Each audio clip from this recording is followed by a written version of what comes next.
BPT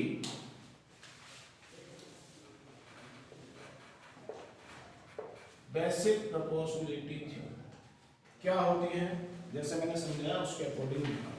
question बिल्कुल as it is पूछा जाएगा जैसे मैं बोल रहा हूं। Prove it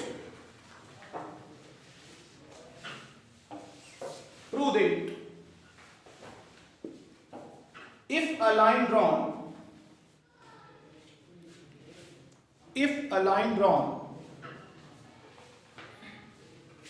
parallel to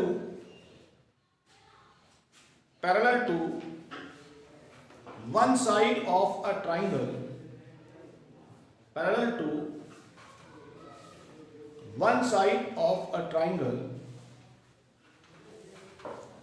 to intersect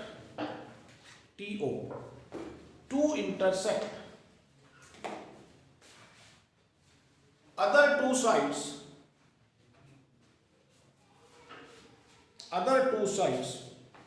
in distinct points,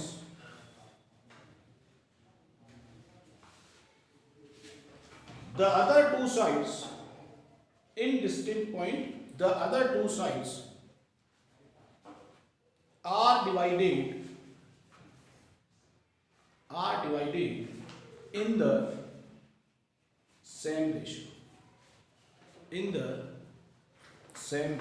एक बार इसको स्टेटमेंट को पूरा पढ़ो, आपको समझ में आ जाएगा। जो मैंने बोला था वही मैंने लिखाया है। मैंने ये कहा या तुम पढ़ लो, वही लिखाया है पूरा का पूरा जो मैंने बोला था। मैंने ये बोला था एक ट्राइंगल में उसकी किसी एक साइड के पैरेलल हम कोई लाइन बनाए जो उसकी रिमेनिंग साइड्स को दो डिस्टिंक्ट पॉइंट पर इंटरसेक्ट करे, तो वो उन दोनों साइड के पार्ट्स का जो रेशियो बनता है वो इक्वल होता है। या यूं कहो जिसमें वो साइड डिवाइड होती है वो रेशियो आपस में इक्वल होता है। अब क्या बोला इसने, फिगर साफ सुथरी और बढ़िया बड़ी बनाना, रफ फिगर है लेकिन बनाना सुंदर, इसके लिए कोई स्केल पेंसिल की जरूरत नहीं है। उसने बोला ये एक ट्राइंगल है, नाम ABC, और इसमें BC के पैरेलल हमने एक लाइन बनाई है जो इस AB को D पर और AC को E पर इंटरसेक्ट करती है, पैरेलल है BC के। ये उसमें ये ट्राइंगल है, उसमें एक साइड के पैरेलल है, हमने किसके बनाई है, BC के पैरेलल। ध्यान से समझोगे, बहुत इजी प्रोसेस बताऊंगा, रटने की जरूरत नहीं है। आपको सिर्फ 2-3 स्टेप को ध्यान में रखना है। यदि वो 2-3 स्टेप आपने ढंग से सीखी तो आपको लिखना है, और आज के आज घर जाकर एक बार रिवाइज कर लोगे तो समझ लेना। एक बार ढंग से पढ़ना, एक बार लिखना, उसके बाद हमेशा के लिए फिट हो जाएगी। अब सबसे पहली चीज आपको पता है, हम लिखते हैं गिवन क्या है, जो उसने दिया वही गिवन।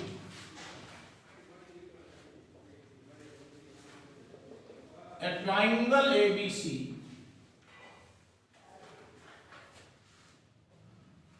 DE parallel BC, इसके अलावा कुछ है भी नहीं फिगर में, है क्या?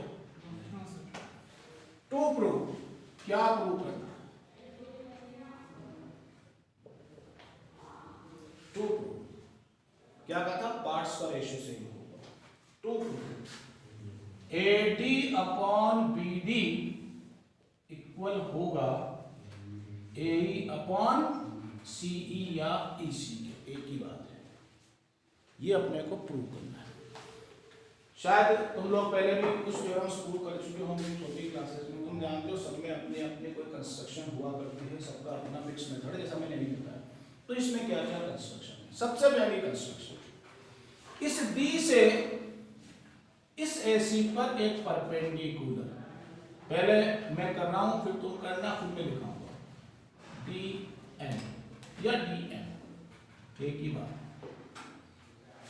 इससे डाला D से AC पर, ऐसे के ऐसे ही E से AB पर EN, दो काम तो ये किया, और तीसरा काम B से E को ज्वाइन किया और D से भी C को ज्वाइन किया। ये कंस्ट्रक्शन है। तो मैंने क्या कहा, पहले करो फिर मैं क्या क्या किया, डी से सामने परपेंडिकुलर, ई से सामने परपेंडिकुलर और बी से ई ज्वाइन, सी से डी, हाँ सी से डी, राइट। पहले कर लो, जहां परपेंडिकुलर बोला है वहां निशान लगाया है, सही है, और जो उनको ज्वाइन किया वो अभी दिखा देंगे।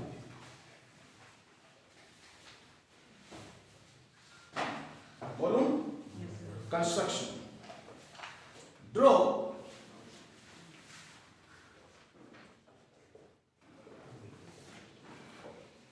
DM परपेंडिकुलर AC पहला, EN परपेंडिकुलर AB दूसरा, join and join BE and CD। जो किया है वही बोला है वही लिखा है, ठीक। और अब शुरू होता है असली काम। तो असली काम क्या है? प्रूफ। यही 4 स्टेप होती है ज्यादातर ज्योमेट्री वाले क्वेश्चंस के अंदर। ये मिटा दूं इधर वाला, हो गया सबका ना। अब केवल मैं 2 चीजें लिख रहा हूं ऊपर, बल्कि एक ही लिख रहा हूं, जो हमको प्रूव करना है वो, बाकी सब काम हम कर चुके हैं।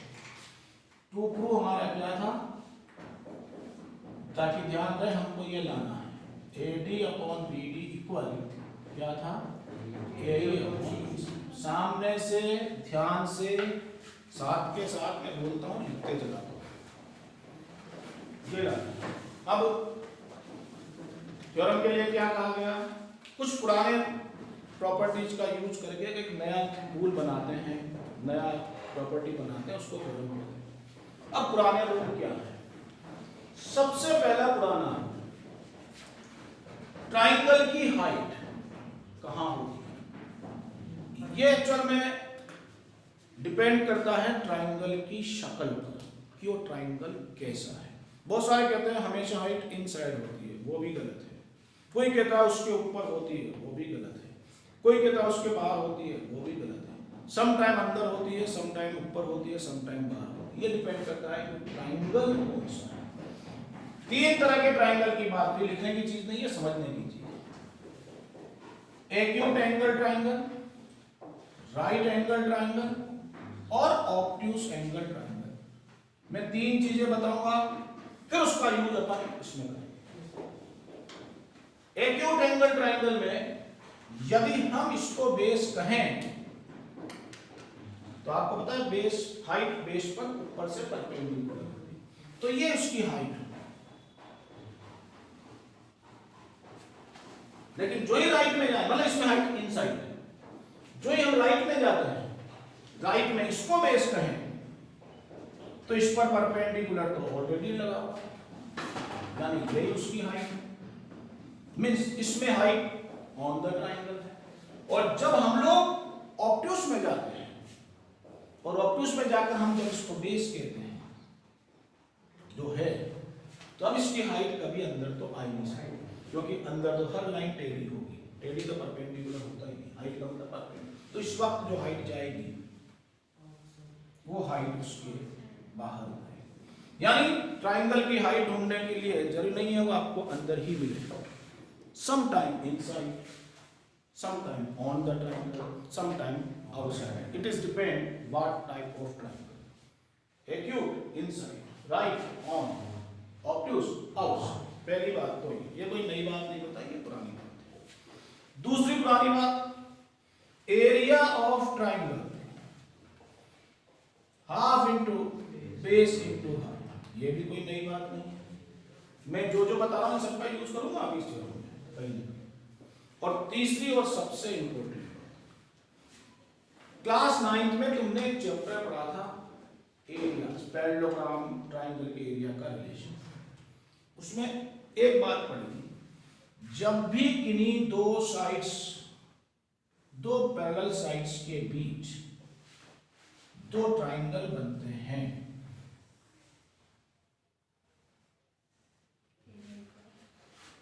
if they are on same base and between same parallel, chapter 9 में थी ये थ्योरी। तो जो उनके एरियाज होते हैं वो आपस में पढ़ा करना है। Chapter number 9, chapter number 9। अब इसमें दो केसेस हैं वैसे, यदि हम इसको बेस कहें तो वो ट्राइंगल दो, एक तो ये है और एक ये है, both are on same base and between same पर। और यदि इसको बेस कहें, इसको ना कहें तो भी दो है, उल्टे हो गए।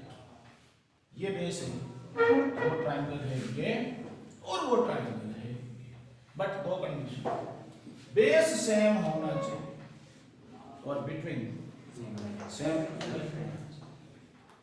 तब होगा। अब ये तीनों चीजों को देखो कैसे यूज करते हैं। आपके पास जो ये फिगर बनी हुई है, इस फिगर में से मैं कुछ फिगर बाहर निकाल रहा हूं मेरे काम की, थोड़ी देर बाद वो आपकी भी काम की हो जाएगी, कोई काम उसी से चलेगा। कैसे? इस फिगर में से मैंने एक फिगर निकाला है, आप लोग भी वो जो मैं फिगर निकालूं पहले समझो कहां से ला रहा हूं, कि बाद में अपने भी जैसे मैं साइड पे बना रहा हूं तुम भी साइड पे बनाना, समझने में आसानी हो। देखो इस फिगर में इस तरह से आपके सामने एक फिगर है, अभी नाम में लिख दूंगा, यहां ए है, यहां ई है, यहां बी है और यहां पर डी ई है।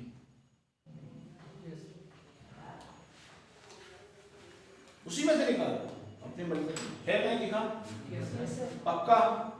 और इसमें दो ट्राइंगल है,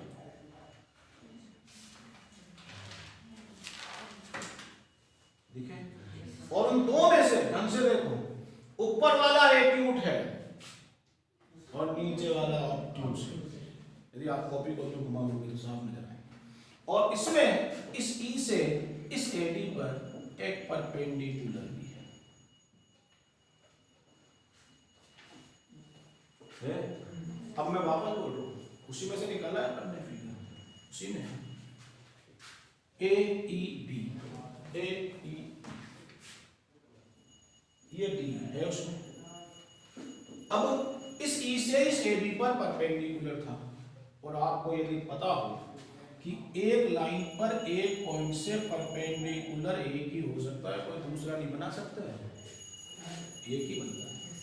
अब बात को ध्यान से सुनना, ये ट्राइंगल एक एक्यूट एंगल ट्राइंगल है, इसका बेस में एडी कहूं, बोलो इसकी हाइट क्या है? पक्का पक्का।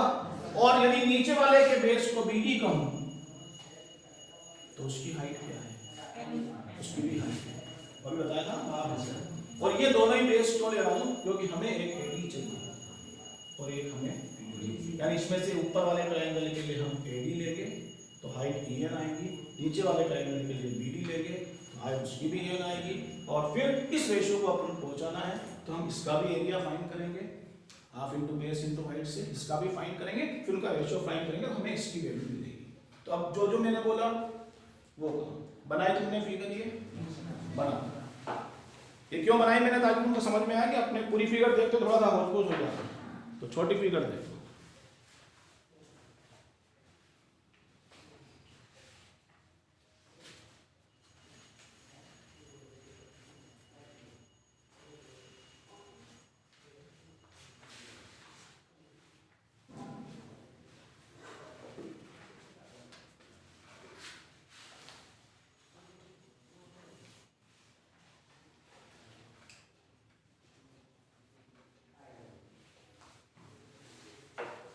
चले? मैंने क्या बोला, हम पहले इसका एरिया फाइंड करेंगे फिर इसका एरिया फाइंड, फॉर्मूला वही है हाफ इंटू बेस इंटू। तो मैं पहले इस ट्रायंगल की बात कर रहा हूं, सिर्फ इसको मत देखना। प्रूफ इन ट्रायंगल ADE, इसकी बात कर रहे हैं, बेस हम किसको कह रहे हैं? A। तो हाइट कौन सी है? EN या NE। तो area of triangle ADE equal half into, क्या फॉर्मूला होता है? बेस इंटू हाइट, बेस होता है यानी AD इंटू हाइट यानी EN। ये हमने फाइंड कर लिया ऊपर वाले का एरिया।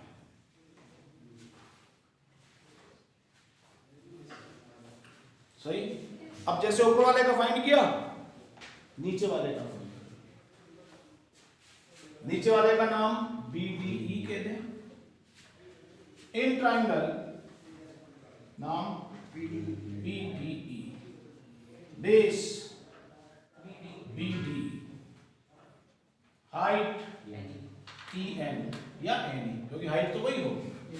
तो एरिया ऑफ ट्राइंगल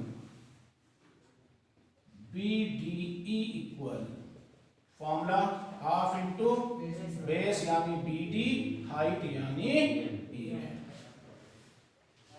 ये हमने फाइंड कर लिया दूसरा। हो गए। अब अपने को क्या चाहिए? AD upon BD। AD इसमें है, BD इसमें है, तो हम इसका रेशियो बना लेते हैं। यानी area of triangle ADE upon area of triangle BDE equal ADE half into AD into EN और नीचे half into BD into EN।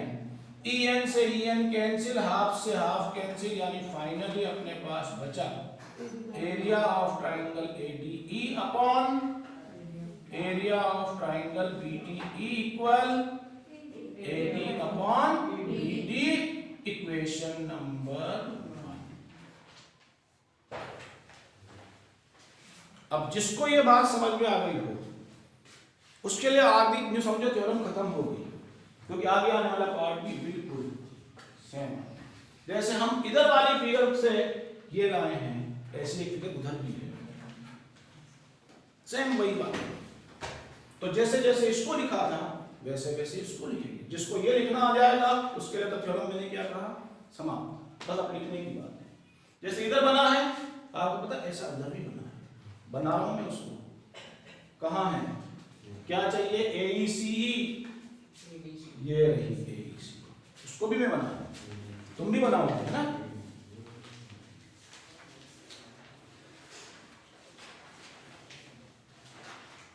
ये A, ये E, ये C, ये D है उसमें कि नहीं है?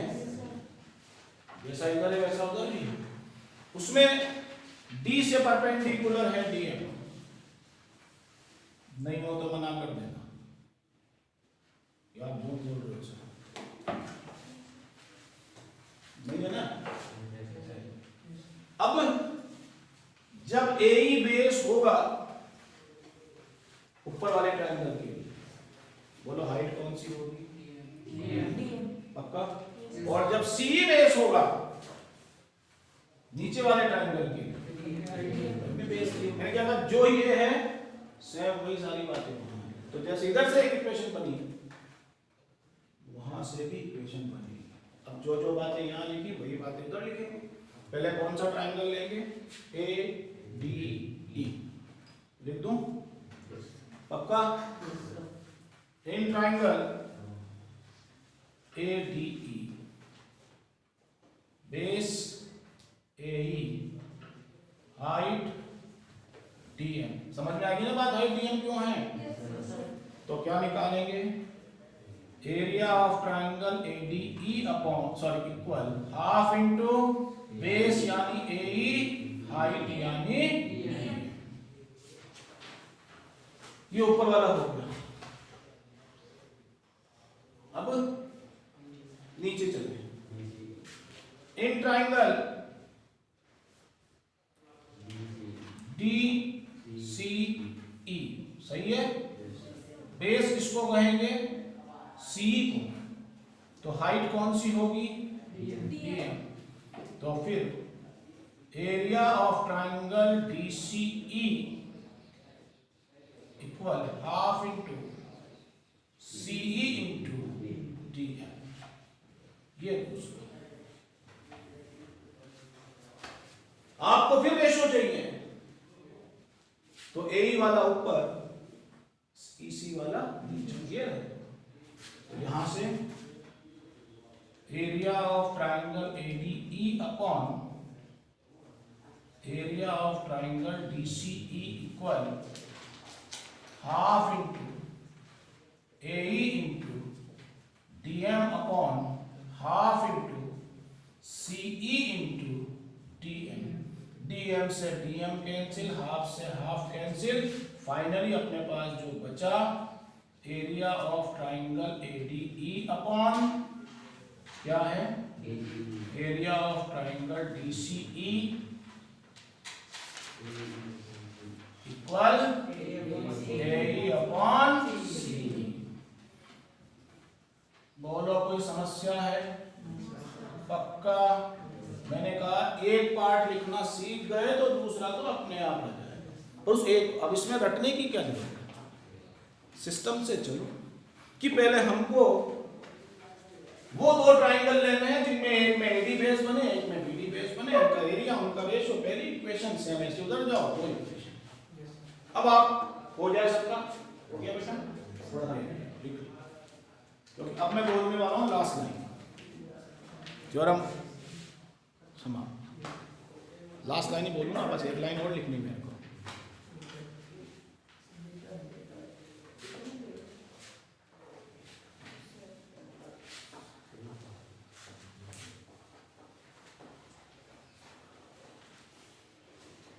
बस एक लाइन और लिखनी है,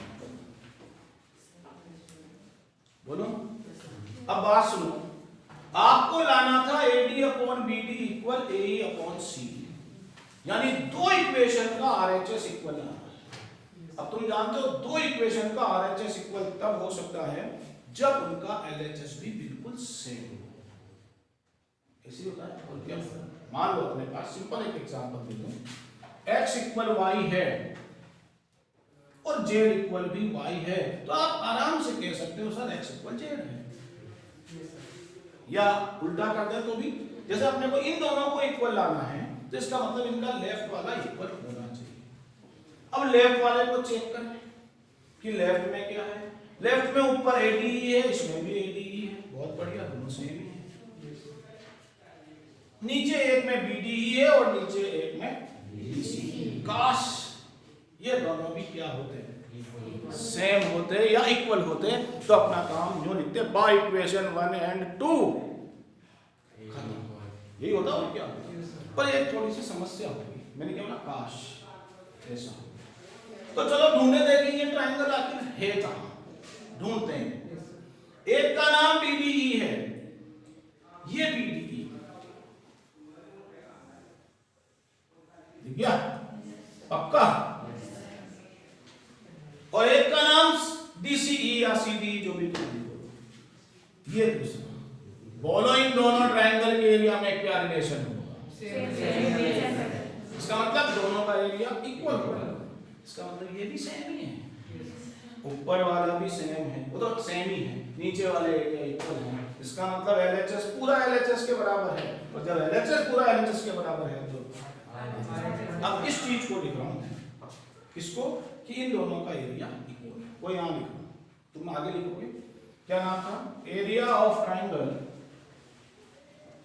BDE equal area of triangle DCE जो भी था, इक्वेशन नंबर 3 के होंगे, इसको रीजन लिख रहा हूं उसका, they are on same base and DE parallel BC, हो गया। दोनों सेम बेस पर है, आपको नहीं दिखा तो बता दो, ये DE बेस पर है और DE से बन रहे हैं दोनों सेम। नाउ बाय इक्वेशन, ये तो हटाना है, इसका कोई मतलब नहीं, ये लास्ट लाइन है, बाय इक्वेशन 1 2 एंड 3। एक्चुअल में 1 और 2 पूरी तरह से नहीं कर पा रहा था इक्वल, इसलिए अपने को बीच में 3 फंसानी पड़ी। बाय इक्वेशन 1 2 एंड 3, 1 2 ने तो कहा ऊपर ऊपर वाले सेम, 3 ने कहा नहीं नहीं नीचे वाले भी सेम, इसका मतलब 1 और 2 3 ने सबने मिलकर कहा LHS बिल्कुल LHS के सेम, तो क्या बन गया, AD upon BD equal AE upon EC। ये है आपके BPT का प्रूफ। अब जिसको रटना है वो अभी भी रटे, इसको समझ कर लिखना है, समझ कर लिखे। मैंने मेरी तरफ से पूरी कोशिश कर दी कि रटने की जरूरत नहीं। सिस्टम से चलो, पहले लेफ्ट साइड पकड़ो, दोनों ट्रायंगल का एरिया निकालो, रेशियो निकालो, इक्वेशन बना दे। जैसे लेफ्ट से चलो बिल्कुल वैसे ही राइट से चलो, दो इक्वेशन बन जाएगी। दोनों इक्वेशन का RHS हमको इक्वल बनाना है तो उसके लिए LHS इक्वल होना चाहिए। LHS में भी ऊपर वाला पार्ट तो इक्वल है ही, नीचे वाला पार्ट वो अपने जो तीन बातें पढ़ाई थी शुरू में पुरानी, उन तीनों में से एक एक चीज हमने यूज की। पहली यूज हुआ हाइट ढूंढने में, दूसरा यूज हुआ एरिया निकालने में, और तीसरा यूज हुआ LHS को LHS इक्वल बनाना। कोई नई चीज नहीं दी है, बस उसका यूज करके उससे नया बना। ये हमारी बीपीटी। बीपीटी हमने प्रूव कर दी, यही है मेन बीपीटी। लेकिन बीपीटी सिर्फ इतनी सी नहीं, जब आपसे क्या प्रूव करो तो यही होता, इतना ही होना है। लेकिन इस बीपीटी से हम कुछ और रिजल्ट्स भी फाइंड आउट कर सकते हैं, जिनको हम कहते हैं अदर रिजल्ट्स ऑफ बीपीटी। वो क्या होते हैं, मतलब इनके अलावा और क्या हो सकता है, जो है वो तो है ही क्या, AD upon BD equal AE upon BC, वो तो हुई, वो दो चीजें होनी चाहिए बस, ट्रायंगल और पैरेलल। न सिर्फ ये बल्कि हम चाहे तो इसका उल्टा भी प्रूव कर सकते थे। उसमें है क्या, अपन ने AD वाला ऊपर लिया, उसकी जगह BD वाला ऊपर लिख लेते तो ये रेशियो उल्टा आ जाता। और क्या होता, इसका मतलब ये सीधा इक्वल है तो उल्टा भी इक्वल है। यानी आप न सिर्फ AD upon BD equal AE upon EC लिख सकते हो, बल्कि आप चाहो तो BD अपॉन AD इक्वल, हाँ लेकिन ऐसा मत कर देना कि एक में तो AD BD लिखो और उसके सामने C और A, वो तो गलत है ना। जो जिधर से शुरू होगा तो दूसरी लाइन भी इधर से शुरू। ऐसा नहीं हो सकता कि एक और सीधा लिखे, क्योंकि तुम जानते हो सीधा उल्टे में तो रेशियो में बहुत फर्क पड़ जाता है। एक रेशियो 3/5 होता है तो उल्टा करते ही वो 5/3 हो जाता है, यानी एक 1 से छोटा रहता है और वो दूसरा 1 से बड़ा। तो और क्या क्या चीजें हो सकती हैं जिन्हें हम लोग कहते हैं अदर रिजल्ट्स ऑफ बीपीटी। ना बेटा दूं, चलो other results of BPT.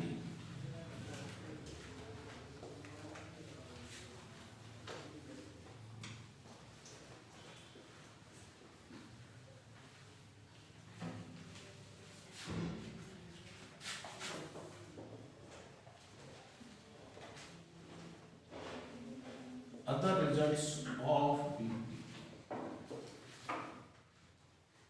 Actual में प्रूव हम एक ही रिजल्ट को करते हैं, लेकिन होते 6 रिजल्ट, और हम 6 में से जो मर्जी पड़े यूज कर सकते हैं। सबका रीजन एक ही होता है बीपीटी, लेकिन होनी चाहिए वो दो बातें। क्या, ट्राइंगल होना चाहिए और पैरेलल, तभी अपन कर पाएंगे। अब ये ट्राइंगल है और हमसे किसी ने कहा ना भाई हम नहीं कि इसमें जो DE है वो BC के पैरेलल है। जो ही ये कहे ट्राइंगल है DE BC के पैरेलल, नाम तो चेंज हो सकते हैं, हम तुरंत कहेंगे भैया समझ गए हम तू क्या चाहता है। तो क्या, इन ट्राइंगल ABC जो ही हमसे कोई कहे DE पैरेलल BC है तो हम उससे कहेंगे देन लिख ले क्या क्या होगा।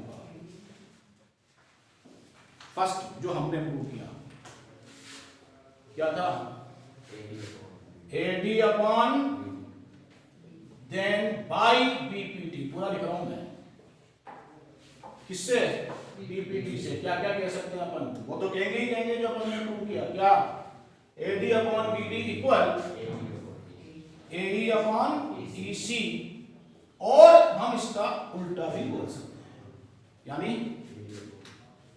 BD अपॉन AD इक्वल क्या, EC अपॉन AE। ये तो हम प्रूव कर ही चुके हैं, इनके अलावा और हम क्या कह सकते हैं। सेकंड, ये जो चीज हमने लिखी है तो टुकड़ों का रेशो लिखा है। अब सामने ध्यान देना, नया बात नई बात, पार्ट का पार्ट से रेशो, करस्पॉन्डिंग पार्ट का करस्पॉन्डिंग पार्ट से रेशो, यही था, यही प्रूव किया था, सीधा भी उल्टा। लेकिन यदि कोई हमसे ये कहे कि ये ऐसा है, ट्रायंगल है, पैरेलल है, तो बीपीटी क्या क्या कह सकते हैं, तो बीपीटी दो बातें और बता सकते हैं। क्या, कि not part to part, AD upon AB, one part and full side. Ratio of one part and full side is also equal to ratio of their corresponding part and full side. यानी क्या बन सकता है बोलो?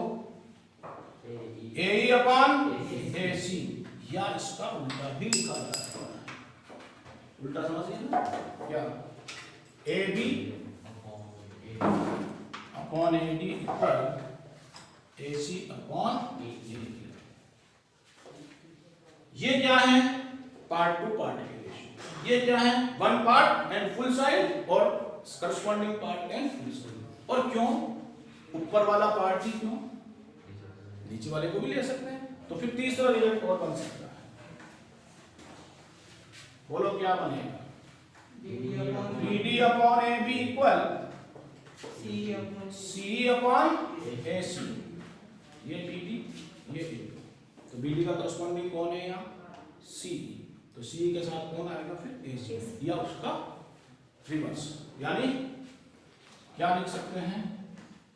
AB upon BD equal AC upon CE। और इन सब का reason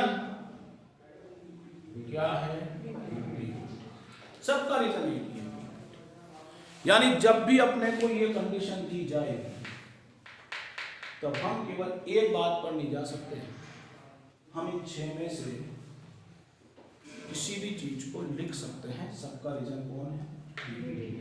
अब बच्चा सवाल करता है सर मुझको कैसे पता चलेगा मुझे कौन सा है? यही तो सीखना है। क्वेश्चन ने क्या मांगा?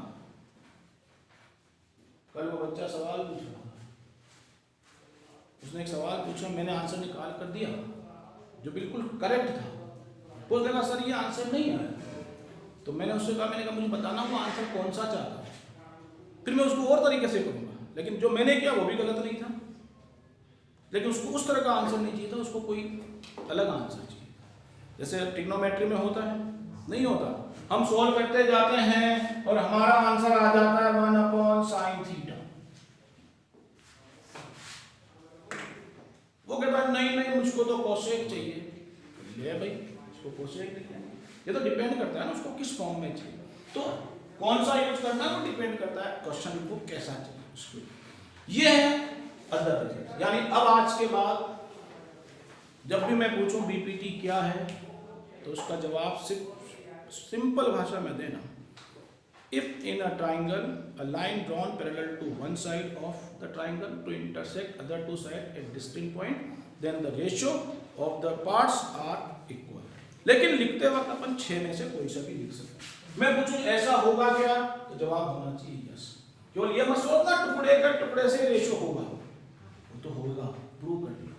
यानी इसका इसके साथ, इसका इसके साथ तो है ही, लेकिन इसका इस पूरे के साथ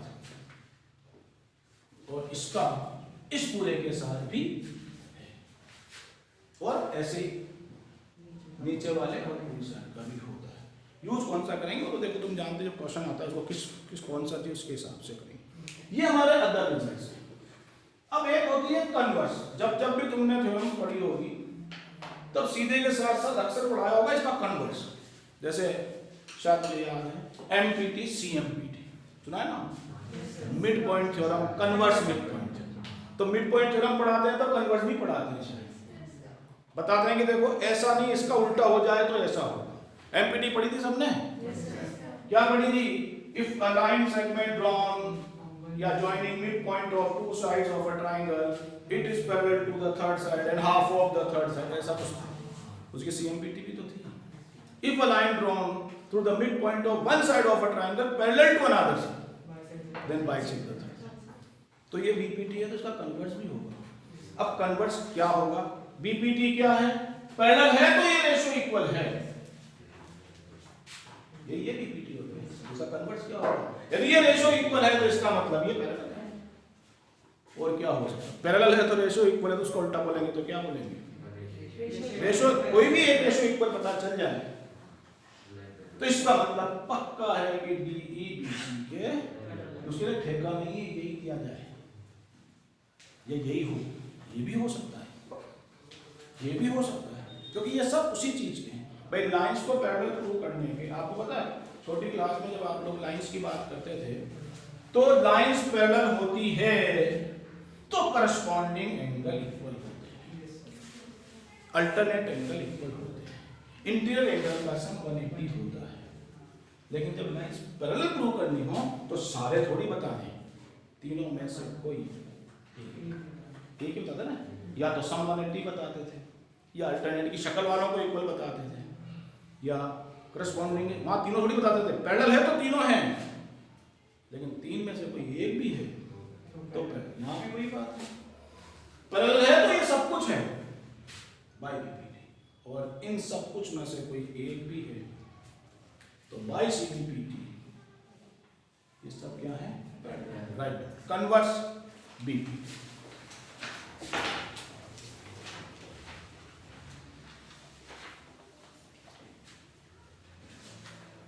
converse BPT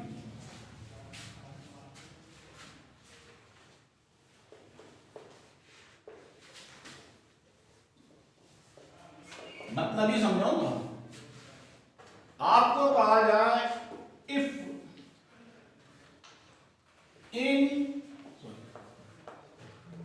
in triangle ABC, क्या एक ट्राइंगल है ABC, D and E R 2 points on AB and AC respectively, such that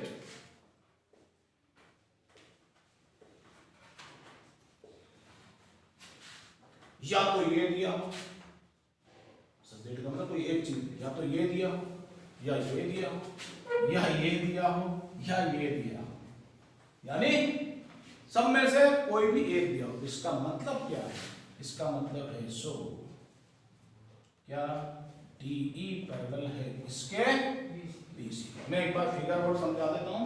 उसने कहा एक ट्राइंगल है, नाम ABC है, DAB का कोई पॉइंट है, EAC का कोई पॉइंट है, और इस तरह के पॉइंट हैं कि इनके रेशियो आपस में इक्वल होते हैं। ऐसा नहीं होता तो उल्टे होते हैं, वो नहीं तो पार्ट 2 1 साइड का होता है या उल्टा होता है, कुछ भी होता है, पर एक कोई भी है तो इसका मतलब पक्का हो गया कि ये जो डी है बाई CPT, ये पूरा लिखना है। तुम अपना काम करना, मैं कुछ बोल, फिर हम इसका थ्योरम्स का यूज करेंगे नेक्स्ट पार्ट में। Thank you very much.